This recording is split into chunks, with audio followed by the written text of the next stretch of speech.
Ден по големиот христијански празник Богојавление Водици, Охрид традиционално го прославува Денот на рибарите.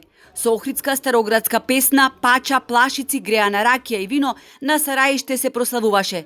Со символично капење во езерските води се одбележа пуштањето на ловот на пастрмката.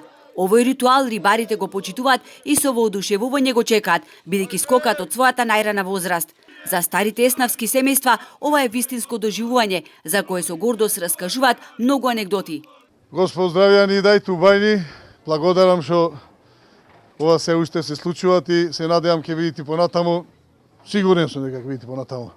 Имаме Нема сега, убајна е сега, многу е, ова работа е вистинска Божја. Па Перо Суруџи викал на времето, потам Симеон, потам во вода. То минус 15, потам во вода. И старите охриѓани се присетуваат на годините, кога многу скромно и скришум од тогашните власти рибарите скокале, означувајќи го почетокот на ловната сезона. Ке не фаташе некој невреме, снегој, мразој, ветрој, бранови. Многу, како да ви кажам, не знам. Што најмногу ловевте во езерово тогаш? Што најмногу имаше? Пасамка. Колку да речеме килограми на ден се случуваше? На блинкерот кој беше не дека по 150, некој пати 120, 150 кила пак. На ден? Да. Овде имаше многу мрежи, имаше простори, се ставаа мрежите, тука се сушеа, па тука рибарите се собираја и на овој ден посебно го фрла крстот, тој што го фаќаше, мада тајно беше тогаш, немаше дозвола и се правеше навечер. Са бајле рано во зори.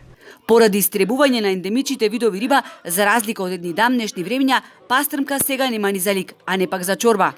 Имаше еден период се вршеше вештачки мрест и тогаш може да направи некоја проценка колку како се фатило секоја година. Сега веќе 4 години мислам со ред не е направен вештачки мрест. Има риба, краб, клен, мрена, не да нема риба, има риба. Немој да немат, мој да имат снемано. Одамна е актуелна идејата за израда на чун со чардак, од кој ќе се фрла крстот на автентичен начин како во древните времиња.